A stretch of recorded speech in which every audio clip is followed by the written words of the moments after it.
chỉ bay vết cule tuần trung mà hiền thôn thum hú nông tắc rin om na chung chang kan en ho do ani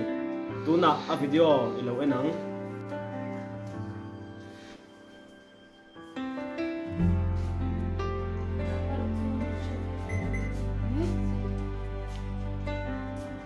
chỉ bay ule với là chuan thôn thung ngày nông tắc khai chỉ thuruk chu ti thôn thu các sự lon chiu ani man la hian la ropui tak pakhat hi a oma a ropui ni za pu akai le mai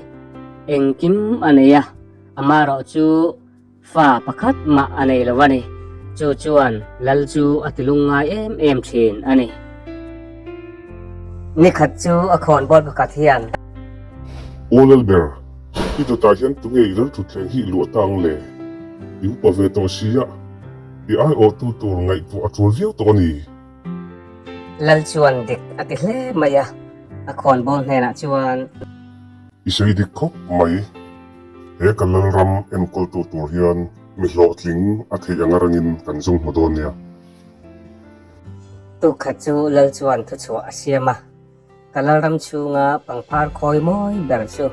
ka ai o a lal tura lo tin na chang an niang atia ti chuan alal ram chu nga Rawlthar ho chu pangpar khoi moi ber ni tumin an ron kal khoma cái lâu hi chu tung nghe lo tin na changang e lan lu kum hi ka chang ngai do la ni an zinga chuan Rawlthar pakhat Dika hi a oma nu le pa anei to lo wangin ma chuin oma ani po chuan Thlai chi chu ala veta a không ai ta kim pang par chi chu min pe ve them ke pan ka ching ve do ni pangpar chi chu Dika chuan hon ta a ti chuan pota ada a lei ada a ti chuan tu tinin tui ina choma thakhat nuwa po chuan pangpar reng aron chou lova Dika chu be dong hle maya ti chuan ka lei man hi a thalo tu pa nei hi lei hi ka pai chua ka nga adang kan mang le chin tiang Dika chuan pota lei chu a pai chua ka adangin an thla ka Thlai chi chu an ching le a ma se chu ti chung po chuan pangpar chi chu aron chiak thei reng lo maya a thian te tai ro chu aron trâu thaviau mai sia Dika khoi nge i pang par ve chu i pota vala ruak ve pang par chi hi ka ti chiak ve thing alo mai nang ni ang te hi chuan in ti chiak ve thiam top nang Dika chu a buai hle maya azan mut na te po chuan a pangpar chi chiak thei lo chu mak ati hle maya ti chuan hun a lo kal zela an pangpar chi khoi en dik hun chu a lo theng don tareng mai ni khat chu lal tua la chuan pangpar ching jong te chun ran kal khom ta a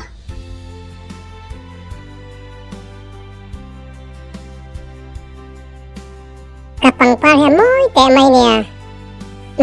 a moi khop mai ma se ka ta hi a moi ber Dika po chu podruak nen aron kal ve a ati tria ve thei do awang chuan a mela po chu nen thasung hle maya ti chuan lal chuan pangpar chu amalte te in an han en dik seka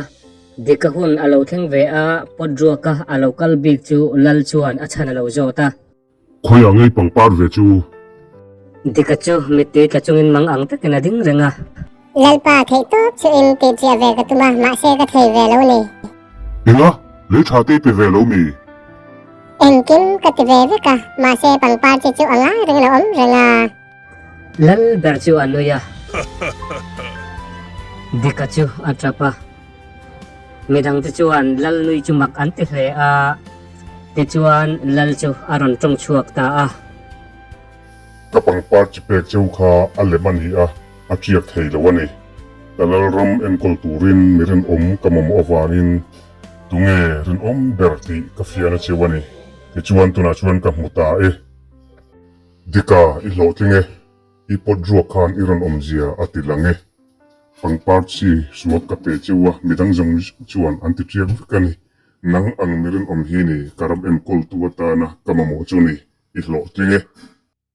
Dika chu alom hle maya arin om na awanga abuai na chuan lal lukhum akhum tir te jok ani nau pang dom tak tak te u he thon thua tang hian kan rin om rang turani a rin om na hi lo tlin na dik chan na ani ti min sia tir ani